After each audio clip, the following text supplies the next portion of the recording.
Hello, Namaskar. This is Firstpost and you're watching Vantage with me, Palki Sharma.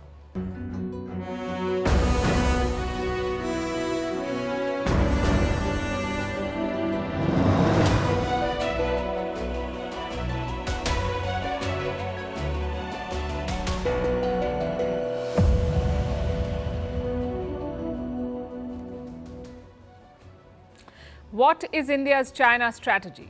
Is China serious about the border talks? Can India effectively challenge China while also depending on it?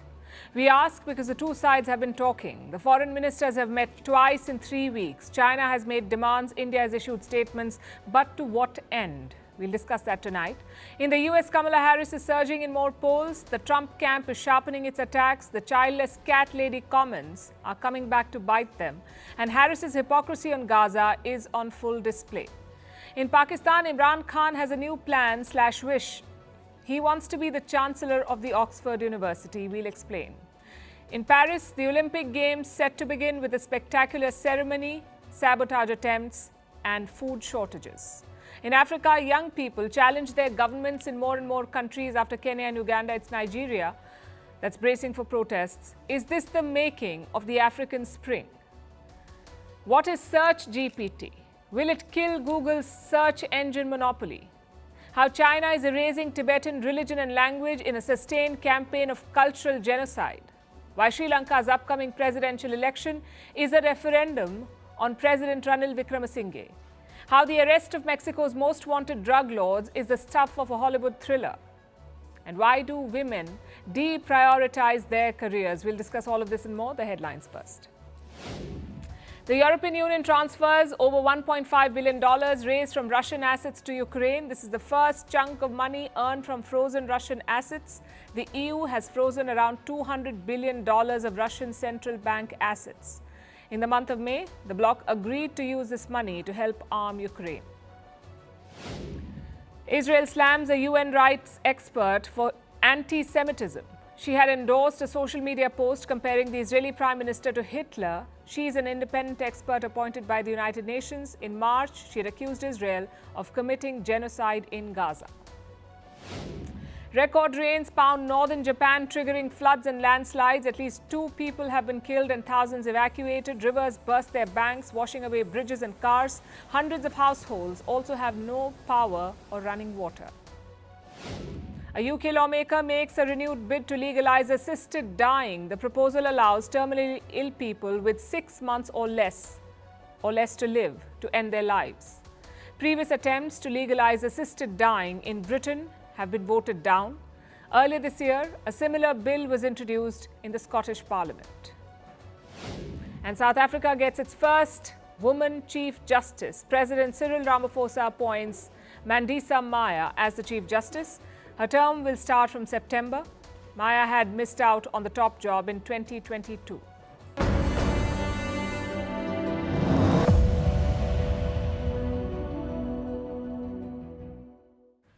Is China serious about resolving the border standoff? For 4 years, we've been asking this question. So why bring it up again tonight? Because of a meeting in Laos between S. Jaishankar and Wang Yi, the foreign ministers of India and China. Both are in Laos for an ASEAN meeting. ASEAN is the Association of Southeast Asian Nations. Neither India nor China is an ASEAN member. Both are attending as observers. This is their second meeting in a month. About 3 weeks ago, Jaishankar and Wang Yi had met in Astana on the sidelines of the SCO summit, the Shanghai Cooperation Organization. And now they've met in Laos. The focus was the same, resolving the border standoff. India is pushing China. Jaishankar reiterated his demands for China to fast-track negotiations and resolve the matter. In fact, here's what he said after the meeting, and I'm quoting, "must ensure full respect for the LAC." The LAC is the line of actual control. LAC, this is the de facto border between India and China. Earlier this month, the Indian leader used the exact same words. In Astana, S. Jaishankar had told Wang Yi, and I'm quoting again, that respecting the LAC is essential. Now, some would see this tough talk and back-to-back meetings as sign of progress, of both sides being eager to solve the dispute. India certainly is, but you can't say the same for China. Consider what the Chinese press is saying about the meeting. This is a story from CGTN, a Chinese state mouthpiece. The border standoff is barely mentioned. It's been buried in the copy. Let me quote Wang Yi on the border. This is what he said. China hopes the two sides will meet each other halfway, actively explore the right way to get along, and guide all sectors to build a positive understanding of each other. Now, this has been Beijing's position from the very beginning. It says the border should not dictate the relationship. What's more, China blames India for the border tensions. India's strengthened military deployment in the China-Indian border area is not conducive to the efforts made by China and India to ease the border situation, nor is it conducive to the maintenance of peace and tranquility in the China-Indian border area. We believe that such moves taken by the Indian side are not conducive to peace and tranquility. So this is China's message to India: set aside the border issue and focus on buying more Chinese goods. Can India say no? Well, not really. Despite the push for self-reliance, India continues to rely on Chinese goods. It hasn't been able to find alternatives. So border standoff or not, China remains India's largest trading partner. Look at the numbers from the last financial year. Chinese goods worth more than $100 billion poured into India, and this may continue for the foreseeable future. Last week, India's chief economic advisor made a suggestion. He said India could benefit from more Chinese investment. India could benefit from more Chinese investment, foreign direct investment from China. India's finance minister Nirmala Sitharaman backed this suggestion, as do Indian businesses. They remain deeply dependent on China, so much so that they've been making appeals to New Delhi to give more visas for Chinese workers. Needless to say, China sees all of this and tries to exploit this vulnerability. China hopes that India will fully understand the mutually beneficial nature of China-India economic and trade cooperation and provide a fair, just, transparent, and non-discriminatory business environment for Chinese companies to invest and operate in India. You heard that. India should allow more Chinese investment. That's what they're saying. Beijing is also pushing for direct flights to India. They've been asking for this for a while now. Direct flights were banned in 2020 during the pandemic and never resumed since then. Because of the border standoff, India refused to reopen its skies to Chinese planes. So there are no direct flights between the two countries. China has been asking India to reverse this policy. Both Chinese diplomats and Chinese airlines have been making appeals behind closed doors, and India has been turning them down. Yesterday, China went public with the demand. The Chinese mission in New Delhi released a statement. It said, and I'm quoting, sharing a video clip made by Chinese media based on their research and data sources. They cannot help but ask, why is India distancing itself from China? Why is India distancing itself from China? Why indeed? Such an innocent question. It came along with the video. Instead of resorting to this drama, maybe the Chinese should withdraw troops. India's moves were a reaction to the PLA's unprovoked attacks in Ladakh.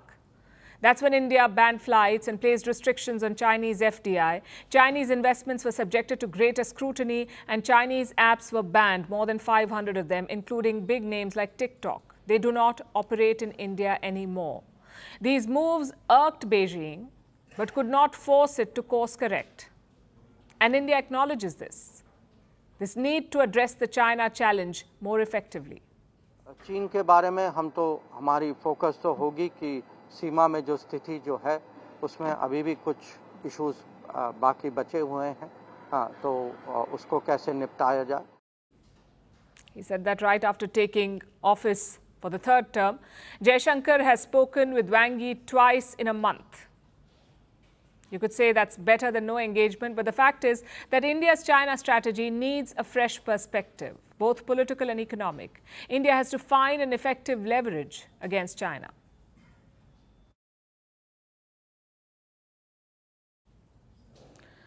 Momentum is a strange thing. If you have it, there is nothing better. It's almost like being invincible. But if you don't have it, it is the worst feeling. Just ask Donald Trump. After the debate and assassination bid, he was flying high last week. Momentum was on his side. But after Joe Biden's exit, things have changed. Kamala Harris now has the momentum. More people are lining up to endorse her. The latest are the Obamas. I can't have this phone call without saying to my girl Kamala, I am proud of you. This is going to be historic. We called to say Michelle and I couldn't be prouder to endorse you and to do everything we can to get you through this election and into the Oval Office. Oh my goodness. Celebrities are also jumping in. Basketball star Stephen Curry has endorsed Kamala Harris. He's currently in Paris for the Olympics. So has Hollywood actor George Clooney. Remember, Clooney is a key Democratic donor. His criticism laid the ground for Joe Biden's exit. Some billionaires are also part of this list, like Reed Hastings, co-founder of Netflix, Reid Hoffman, co-founder of LinkedIn, and Melinda Gates. It looks like the Democratic base is all fired up. And how is Trump responding to this? Well, he seems a bit flustered. All of a sudden, Trump is the old candidate in the fray. Some polls also show him trailing Harris. So Trump is now thinking about cancelling the debates. You see, Biden and Trump had agreed to 2 debates. The first one is over. The second one is slated for September 10th. But the Trump campaign is now putting it on hold. They say, let the Democrats elect their nominee first. Then we'll set the dates. You can see why this looks bad. Which is why Kamala Harris has latched onto it. She's accused Trump of running away from a fight. I'm ready to debate Donald Trump. I have agreed to the previously agreed upon September 10th debate. He agreed to that previously. Now it appears he's backpedaling, but I'm ready. And I think the voters deserve to see the split screen that exists in this race on a debate stage. Strange thing to say, though, considering her boss, Joe Biden, also quit. But that's what momentum is all about. You can get away with anything, it seems. Plus, the Republicans are still shaping their strategy. They had prepared for Joe Biden, but Harris came out of syllabus. So right now, their strategy is a bit all over the place, a mix of racism, misogyny, and policy issues. Trump's running mate is caught in the middle of this. An old video of his is going viral. It shows J.D. Vance calling Harris a miserable, childless cat lady. The blowback is huge. Women voters are rallying for Kamala Harris. Even Taylor Swift fans are jumping in. Some quick context here. Taylor Swift also does not have a child, but she does have 3 cats. So the Swifties, as fans call themselves, the Swifties are out for vengeance. I guess it's now up to J.D. Vance. If he apologizes, he hands a victory to Kamala Harris. If he doesn't, he adds to the anger. Talk about a turn of events. 2 weeks back, J.D. Vance could do no wrong. He was billed as the future of Donald Trump's movement. But now he's looking like a liability. Again, thank momentum. Meanwhile, Kamala Harris is eyeing new voters. The older Democrats were always going to vote for her, but the younger ones were doubtful. They opposed Joe Biden's policy on Gaza. Plus, the age gap put them off. So Harris has unveiled a 2-pronged strategy. First is embracing Gen Z culture. On Thursday, she joined social media platform TikTok. It's their go-to app, the go-to app for young Americans. Her campaign is also embracing memes and reels. Take a look at these.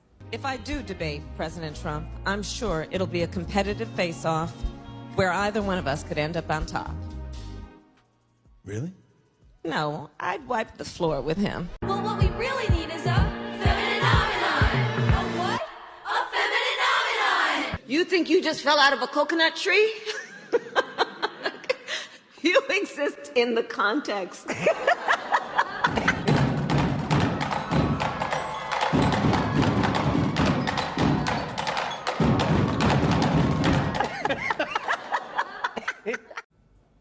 It seems to be working. Biden's campaign already had a TikTok account. It had some 440,000 followers. After Sunday, Harris's campaign took over that account. 440,000. Guess how many followers it has now? 1.9 million. That's more than tripled in 5 days. So young Americans are mobilizing for Harris, which brings us to the second part of her strategy, a sharper tone on Gaza. Israel's Prime Minister Benjamin Netanyahu met Kamala Harris. Afterwards, she had some tough words for Israel. Not look away in the face of these tragedies. We cannot allow ourselves to become numb to the suffering, and I will not be silent. I also expressed with the Prime Minister my serious concern about the scale of human suffering in Gaza, including the death of far too many innocent civilians. And I made clear my serious concern about the dire humanitarian situation there.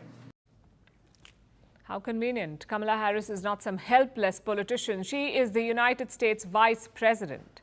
She and Biden supported Netanyahu's war. She and Biden kept sending weapons to Israel. And as a result, more than 38,000 Palestinians are dead. So Harris is complicit in the war.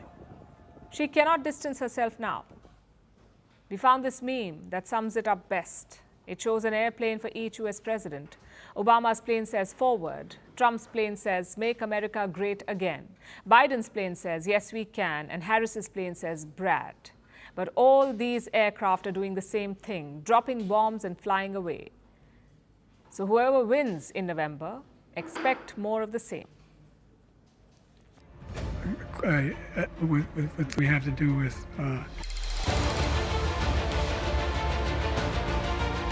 Around a dozen Democrats have asked Biden to step down. This includes Democratic congressmen, senators, high-profile donors, and even Hollywood actor George Clooney.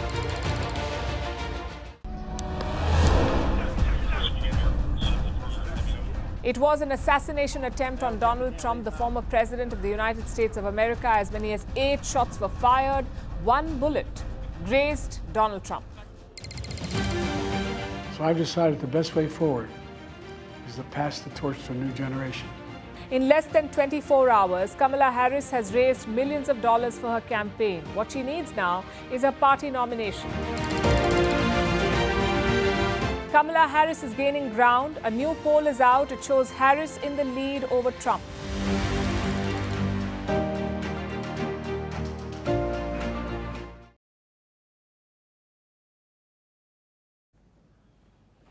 Let's turn to Pakistan now, where Imran Khan is running for election. Not the kind you think. He's still barred from doing that. I'm talking about elections to choose Oxford University's Chancellor. I know this year keeps getting more absurd, but let me explain. First of all, why Oxford? Well, Imran Khan studied economics there. He got a degree from Keble College, even captained their cricket team.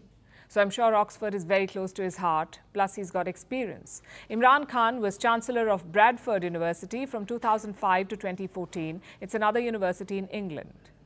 But is he up for this job at Oxford? Well, the Chancellor does not do much. He or she is the ceremonial head of the university. They don't even have to live in Oxford all the time, which brings us to the most important question. Can he actually win it?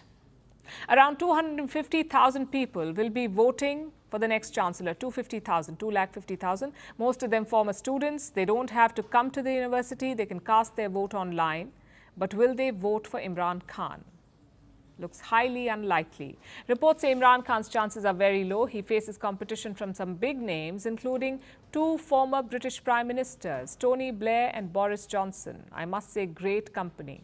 One of them partied while millions lived in lockdown. The other bombed Iraq in an illegal war. It tells a lot about where Oxford is. And also makes you wonder, why is Imran Khan doing it at all? His advisors say that there is public demand for him to run. But frankly, it's a PR stunt. Imran Khan has largely been forgotten by the West. At first, he was the persecuted messiah. But now he is just a footnote. One of the many leaders defeated by Pakistan's army. Enter Oxford. It's one of the most famous universities in the world. Its chancellor will have a big megaphone. When they speak, people listen, which is probably why Imran Khan wants to run. But let's face it, the plan would never work out. Just look at the Oxford website. One of the FAQs is, do you need to live in Oxford to carry out the role? Now look at the answer. No, but you will need to be able to come to Oxford for certain events throughout the year.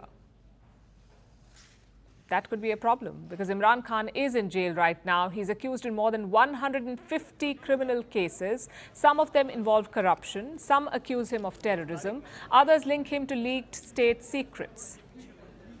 If he's freed in one case, the army arrests him in another case. So simply put, Imran Khan is never leaving that jail, not unless he cuts a deal with the Pakistani army. And what are the chances of that? Again, very low. Islamabad is turning the screws on Imran Khan's party. They're trying to ban it. For what? So-called anti-state actions. On Monday, police officers raided the party headquarters. It's seen as a precursor to the ban. We have not committed an offense to be arrested for anything. But anyway, every single person has been picked up and taken, and without any charge, they are kept in isolation. And they don't even, the family members don't know where they are.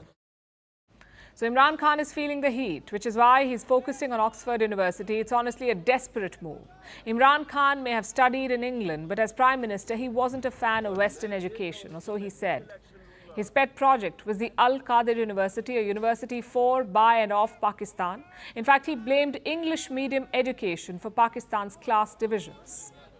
जो साहिब इक़्तिदार थे, जिन्होंने फैसले करने थे, उनके बच्चे उन institutions में पढ़ रहे थे जिधर इंग्लिश मीडियम एजुकेशन था, और इंग्लिश मीडियम एजुकेशन के लिए सारी नौकरियां थी, उनके लिए सोसाइटी में प्रिविलेजेस थी, वो एक स्टेटस सिंबल बन चुका था। क्लास जो हमारी क्लास डिविजन्स बन गई, वो सिर्फ ये कि इंग्लिश मीडियम में कौन है। That was in 2021. Look at how things have changed since. Now Imran Khan wants to head the poster boy of English education, Oxford. Even the university must be worried because Imran Khan doesn't really fit their image. He supports conservative Islam. He openly advocated for the Taliban. He defended Pakistan's cruel blasphemy laws. And he's neck deep in corruption cases. Not exactly chancellor material.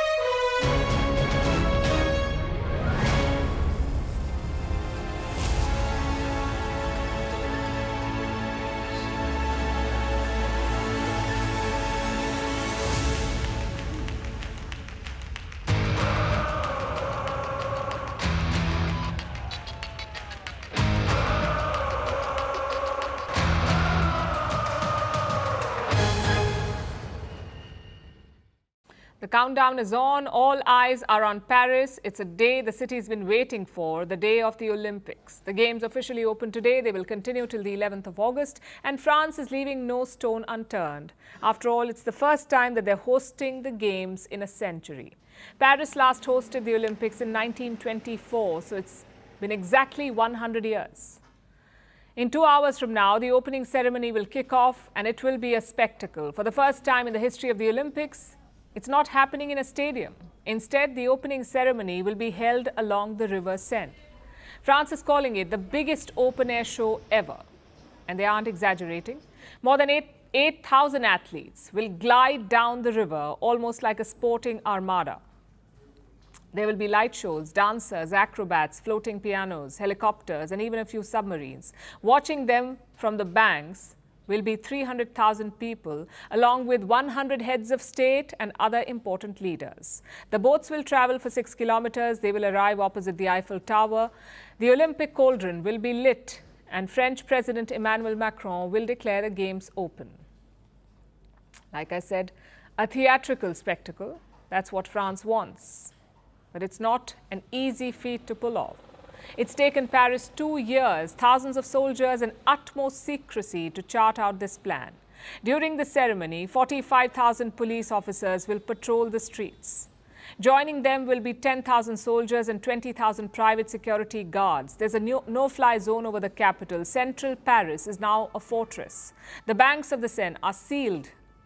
There are metal barriers everywhere. You can't stroll along the river. Only residents and those with hotel bookings can access this area. Snipers will be present on every high point. That's hundreds of buildings along the route. They will be on the lookout for any threats. Navy divers will be present in the waters. Every boat will be screened. And the army will be in charge of anti-drone operations. So the French have left nothing to chance. It's a massive security exercise, and you can understand why. An open-air ceremony may be a grand spectacle, but there's a reason why countries haven't done it yet. It comes at a huge cost. It's given France cold sweats ever since it was announced. There are security hiccups, multiple risks, and looming terror threats. So, can Paris truly secure the Games? Look at what happened today. France has 4 main high-speed railway lines. 4. They connect Paris to the rest of the country. All 4 of them were attacked today. 3 were disrupted, the 4th one was not. These attacks were coordinated. They derailed the entire railway system. Eyewitnesses say they saw arsonists damaging signal boxes and tracks. France has called it an act of sabotage. Our network of high-speed lines has been the target of operations of criminal sabotage throughout the night, at around 4 o'clock in the morning. These high-speed lines have been impacted at different levels. The timing couldn't have been worse. 800,000 passengers were stranded. The damage was quite heavy. The operations haven't been completely restored yet, and it's affecting other trains in Europe. 1 out of every 4 Eurostar trains have been cancelled. It even forced UK Prime Minister Keir Starmer to change his travel plans to get to the Olympics. I'm not particularly afraid, but it's true that it's still quite worrying. It's very worrying that this happens on the major train lines. I hope nothing happens in Paris during the opening of the Olympics that worries me, actually. There was also a bomb threat at a Franco-Swiss airport. It was briefly evacuated, the airport, but nothing happened. Having said that, incidents like this, just ahead of the Olympics, are a cause of concern, although France insists that there's nothing to worry about, and the Olympic Association says it trusts Paris. No, I don't have concern. We have full confidence in the French authorities. All the measures are being taken, and the French authorities are assisted by 180 other intelligence services around the world, and not only by information, some of them are even deploying their human resources, and so we have good reasons to have full confidence. Full confidence, he says, after an act of sabotage. Also, there's food shortages. Athletes in the Olympic Village are complaining about it. They say there isn't enough food. Eggs are being rationed. Meat is running out. Of course, Paris has denied it. It says there's a high demand for meals, so they'll ramp up production. They must do it fast because a total of 13 million meals will be served during the Olympics. So while Paris has had some misses, there have also been a few hits. This is an event of many firsts. For the first time, men and women will have equal representation at the Games. 5,250 male athletes will compete, along with 5,250 female athletes. So complete gender parity. It's a first for the Olympics. Plus, Paris promises to be the greenest Olympics in history. The athletes' village has no air conditioning. 60% of the food is vegetarian, and existing infrastructure is being used. So Paris is really aiming for that green gold. They may have had a few hiccups on the way, but we do hope that they have a good run ahead.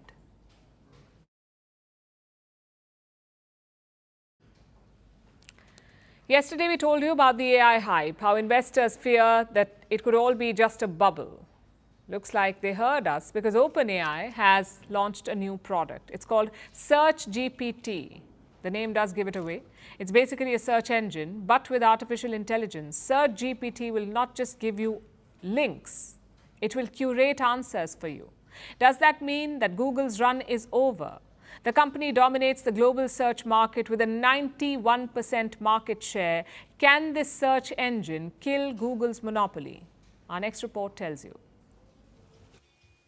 OpenAI has thrown its hat into the search engine ring. It's launched Search GPT. You heard that right. The same minds that brought you ChatGPT, the AI that can pen your love letters and even draft your grocery list, now wants to find things for you on the internet. Now, Search GPT is an AI-powered search engine. It has access to real-time information, much like Google Search. So what sets it apart? It's the way it answers queries. When you ask Google a question, it comes with a host of links. You can go through them and come up with your own answer. But Search GPT aims to make it easier for you, so it will organize the web for you. Here's an example. Imagine you ask it about music festivals. You won't just get a list, but it will be like a curated guide with summaries. It's almost like your own librarian got a PhD in curation with a minor in telepathy. Here's another example. It's from the OpenAI demo. Say you want to plant tomatoes. Search GPT will not tell you how to plant them. Instead, it will give you a masterclass. It will talk about optimal planting times, what different varieties are available. It almost sounds like an enthusiastic botanist. At least it's not asking you to sing for plants. Well, not yet. Among the shiny new features is something which has been dubbed visual answers. OpenAI has been coy about the specifics, but we can imagine it's likely to be a pictorial guide to the process. For now, Search GPT is just a prototype. It's accessible to only 10,000 select test users. Consider it almost like an exclusive club. Instead of bouncers, you have OpenAI promising there's more to come. But what does it mean for Google? It's the undisputed king of search engines, and for years, no one has come close. But this one, if it works out, could be a Google killer. And it feels like Google anticipated this. Earlier this year, it raced to integrate AI features into its search engine. This also pits OpenAI against Perplexity, which calls itself an AI answer engine. Now, ever since artificial intelligence took over the world, the grand vision has been simple: to integrate AI into search engines. That way, you can create a meta search experience. You have a digital assistant that can not only chat with you, but also give you information in real time. Imagine Batman's Alfred with superintelligence. But while Google may feel threatened, for now it has nothing to worry about. OpenAI has just released a prototype. We'll need a full rollout to understand how the actual product works. Because right now, it can go either way. It can either revolutionize the way we search on the internet, or it can become a footnote in the annals of tech history. Either way, one thing is certain: the world of search will never be quite the same again.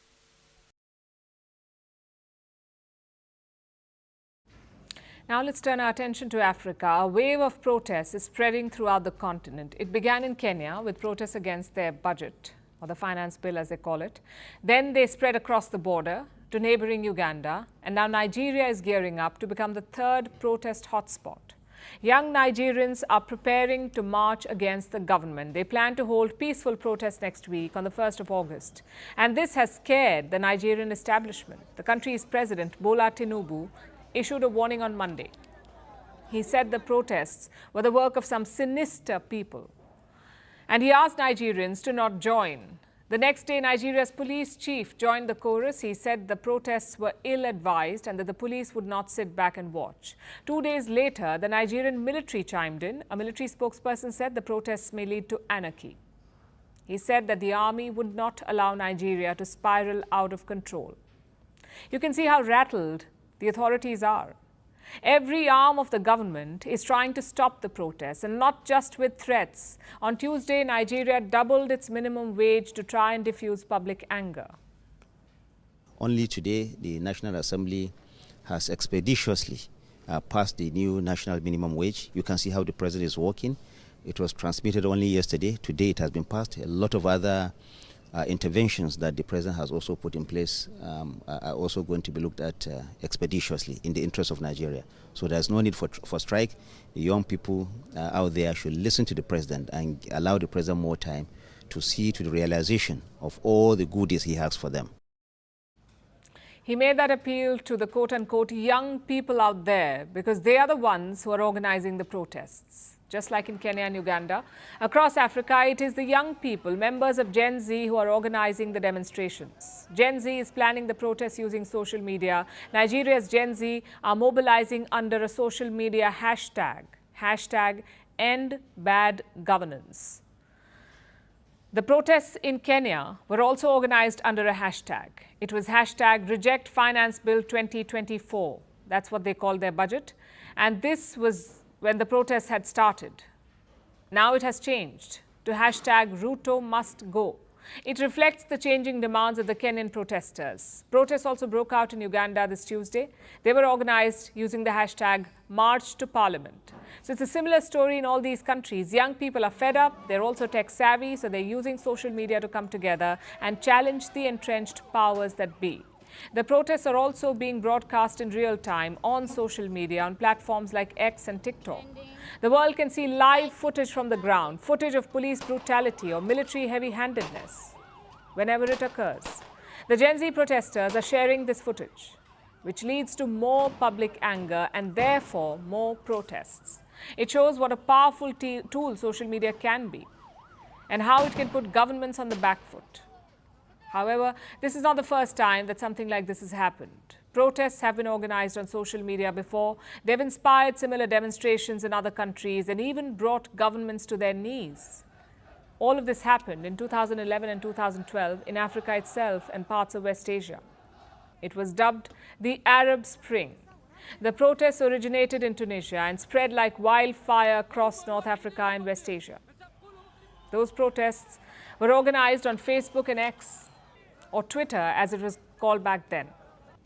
Well, Gen Z won't be caught dead using Facebook, but they're expressing their anger on TikTok and X, and this anger has already spread across 3 African countries. More could follow, and the reaction in Nigeria proves one thing: an angry and vocal youth is every government's worst nightmare.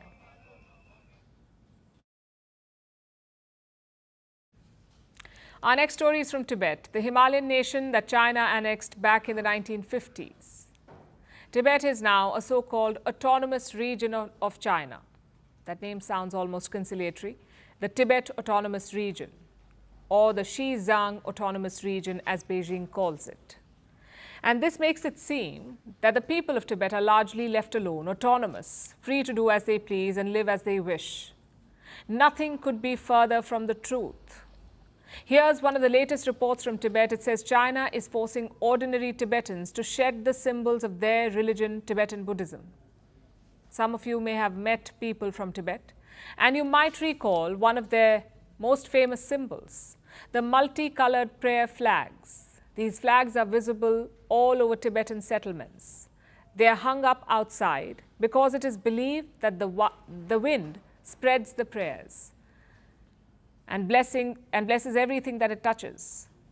But now it seems that Beijing wants to stifle these blessings because Tibetans have been ordered to take the prayer flags down. And that's not all. Many Tibetans have a chimney-like structure outside their house where they light incense to make offerings. But China wants them to demolish these holy structures. In the past, China has mostly targeted religious establishments, not individuals. But now even an ordinary Tibetan person won't be spared. And Beijing's assault on the freedom of religion does not end there. They're also going after Tibetan Buddhists digitally. China is banning them from holding online prayer sessions. It is going after people who try and host these sessions. Authorities are reportedly summoning prayer organizers for quote-unquote interrogations. And that's just one part of the oppression. So far, we've spoken about religion. Beijing is also going after Tibetan culture, the unique Tibetan identity. It starts with their language. The Tibetan government in exile has put out this report accusing China of banning Tibetan language broadcasts. Videos in various Tibetan languages are getting blocked, and live streaming in those languages is being restricted. And that's not even the worst part. Look at this report.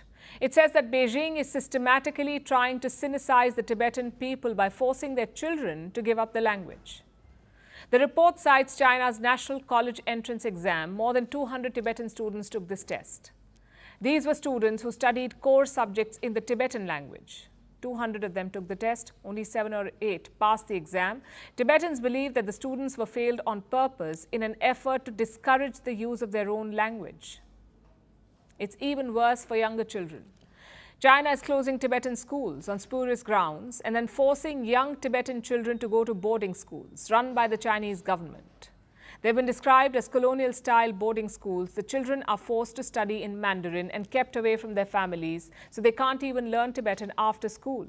As a result, the children are forgetting their mother tongue.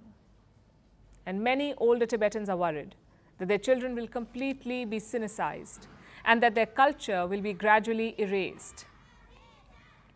All the reports paint a grim picture of how China is snuffing out the Tibetan identity, their religious practices curtailed, their language silenced, and their children indoctrinated. There's a term for this phenomenon, ethnocide, meaning cultural genocide. It's happening to the Tibetans right now. The world needs to do something about it before the entire region truly becomes the Chinese Xizang and Tibet is lost to history.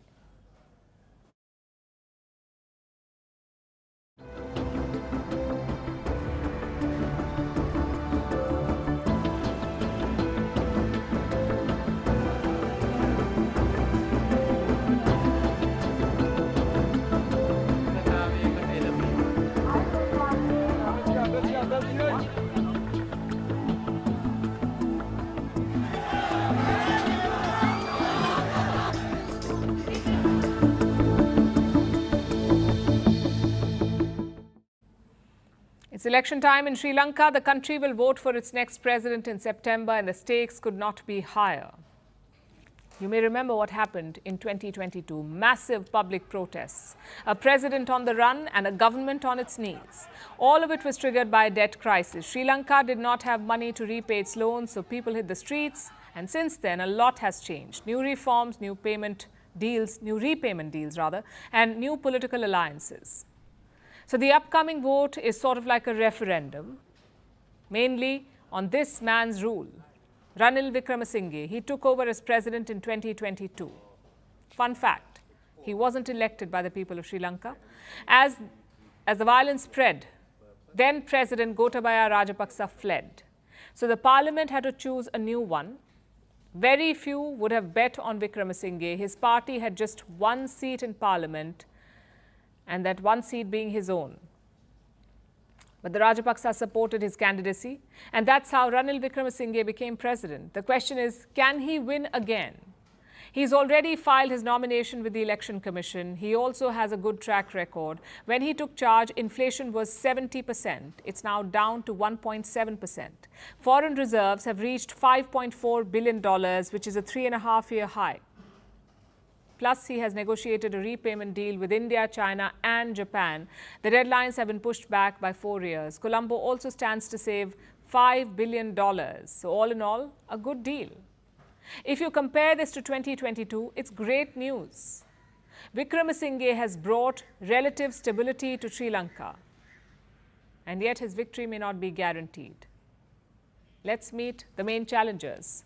First is Sajith Premadasa. He leads the SJB party. He is also the son of a former president. Wickremesinghe is known as a pro-market leader, but Premadasa is a centrist. He likes state intervention when necessary. And what is he promising? Mainly some tweaks to Sri Lanka's IMF program. You see, the IMF had extended $2.9 billion to Colombo, but that package came with targets, like raising taxes and lowering subsidies. Premadasa says he will change those targets. The second candidate is Anura Dissanayake. He leads the Marxist JVB party. Right now, they have just 3 seats in the parliament, but experts are bullish on him. The protests of 2022 have increased his party's popularity. Recent polls show him leading Wickremesinghe and Premadasa. But why is that? If the economy has stabilized, why isn't Wickremesinghe winning? Because of 2 factors. Number one, his political baggage. Most Sri Lankans blame the Rajapaksas for the crisis, and who appointed Wickremesinghe? The same Rajapaksas. So the resentment of 2022 may come back to haunt him. Factor number 2 is the fallout of his reforms. Thanks to Wickremesinghe, Sri Lanka's fundamentals look stable now, but that stability has come at a cost. In 2023, his government increased income tax to 36%. This year, he slapped a new tax on fuel and mobile phones. How much? Around 18% tax. Also, subsidies on electricity have been slashed. Now, such austerity measures are unavoidable. You need them to secure IMF help.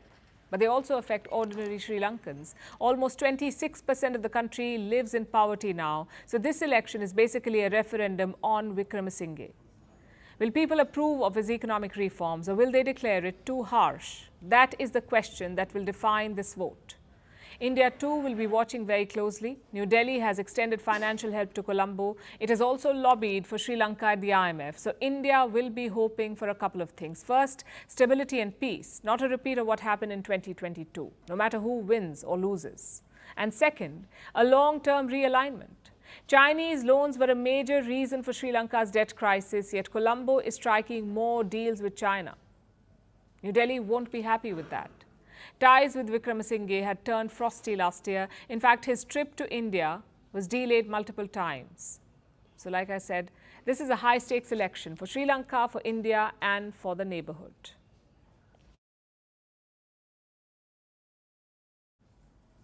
Packed with revenge, betrayal, twists and turns, our next story tonight has the makings of a Hollywood movie. You may have heard of Joaquin Guzman, better known as El Chapo, or the Godfather. He was the world's biggest drug lord. He is currently serving a life sentence in a US prison, but his business, Mexico's Sinaloa cartel, is still booming and irking the US. So now US federal agents have made 2 new arrests. They have nabbed El Chapo's partner, El Mayo, or Ismael Zambada, and El Chapo's son, Joaquin Guzman Lopez. For the underworld, this is no mean feat, and it has got the rest of the world wondering, are the movie rights available? We'll tell you why. Vengeance is sweet, but today, the US may say it's euphoric, even addictive, because US federal agents have finally nabbed El Mayo. He has been arrested in Texas. That's no sauce maker, by the way. He's one of the world's most powerful drug lords. His real name is Ismael Zambada, and he's the leader of Mexico's Sinaloa cartel. El Mayo founded the criminal organization with El Chapo. You may have heard of this name before. El Chapo, or Joaquin Guzman, is a drug kingpin. He was referred to as the Godfather, the biggest drug lord of all time. He's currently jailed in the US, but his son, Joaquin Guzman Lopez, is still in the business. And he has been arrested as well, along with El Mayo. How did this happen? You may want to sit down for this, because the tale of this arrest has the makings of a Hollywood movie. Here's what happened. Zambada was lured onto a private plane in Mexico. He thought the plane would fly further south, so he could inspect clandestine airfields. Just another weekday for him, probably. Instead, the plane flew north. It landed in Texas, where federal agents were waiting for the drug lord. And you know what happens next, but do you know who got Zambada on the plane in the first place? Lopez. Yes, the same Joaquin Guzman Lopez, son of El Chapo, Zambada's partner in crime. Lopez tricked Zambada, got him on the plane, and as soon as it landed in Texas, Lopez surrendered to the US authorities. But he wasn't the only one who was arrested. So was Zambada. But why did Lopez betray Zambada? Take a guess. It'll be easier to do so if you're familiar with Hindi cinema. It was because of revenge. Lopez blames Zambada for the capture of his father. As entertaining as all this sounds, this was a months-long operation by US federal agents, and it was a huge success. This is no mean feat in the underworld. After all, the kingpin has evaded authorities for years now. The Sinaloa cartel traffics drugs to more than 50 countries around the globe, and one of their favorite targets is the US. The Sinaloa cartel is the biggest supplier of drugs to the US. Fentanyl is the most widely sold drug. It's even more powerful than heroin, and it has been blamed for the US opioid crisis. It's the leading cause of death for Americans aged 18 to 45, so the US has led one operation after another to crush the cartel. In February, they charged Zambada for drug trafficking, murder, kidnapping, money laundering, and organized crime. It's a long list. They were even offering a reward of $15 million for Zambada's capture. Now they've finally done it. And they nabbed a +1 as well. Perhaps the US made Lopez an offer he couldn't refuse, if you know what we mean. But only time will tell what becomes of them, because few can leave the gun and take the cannoli.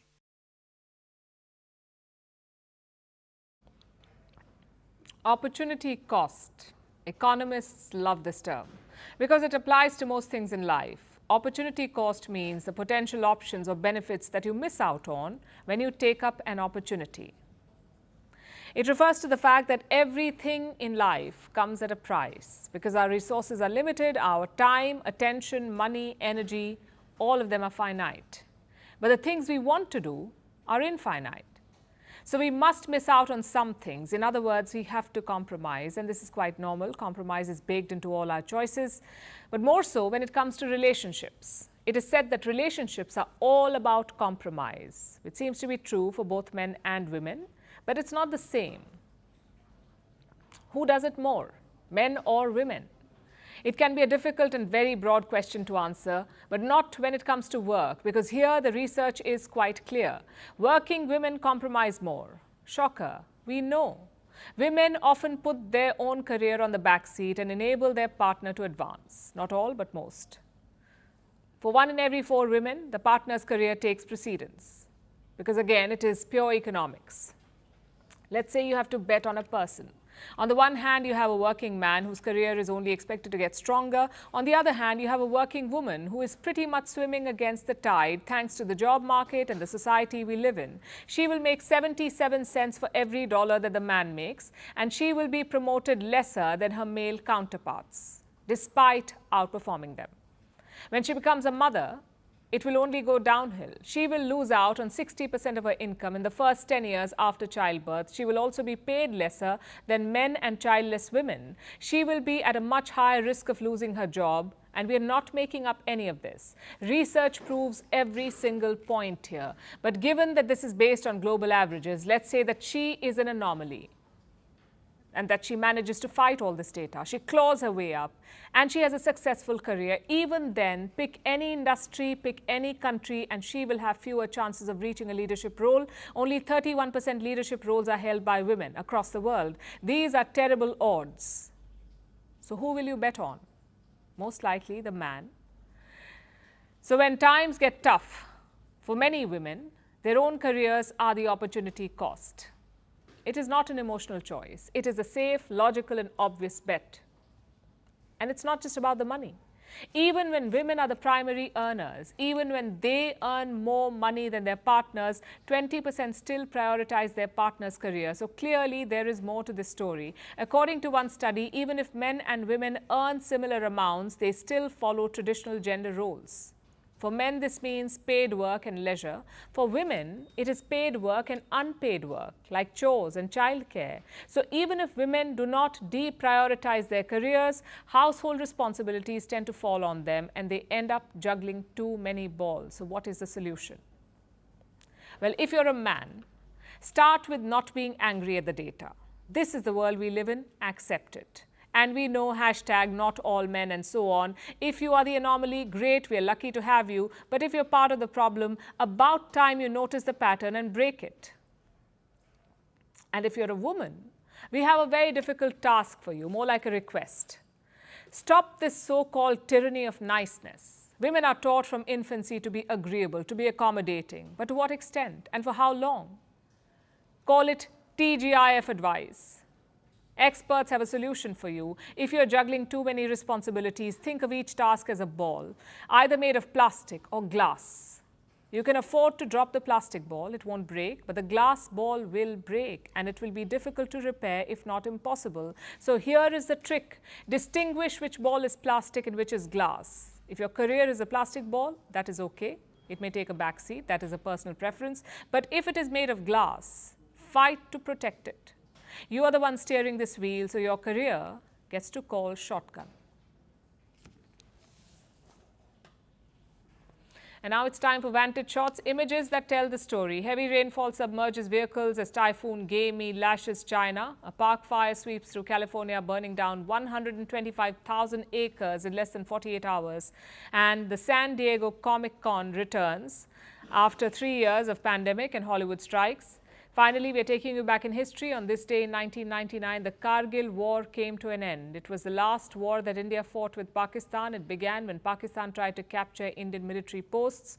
New Delhi hit back, taking control of all the territories. The war went on for 2 months, but in the end, India emerged victorious. Today, the country marked 25 years of that victory, with Prime Minister Narendra Modi visiting the Kargil War Memorial in Dras. We're leaving you on that note. Thank you for watching. Have a great weekend.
From impeachments to inaugurations, if it's a political story, we are on the scene. The race for the White House is heating up.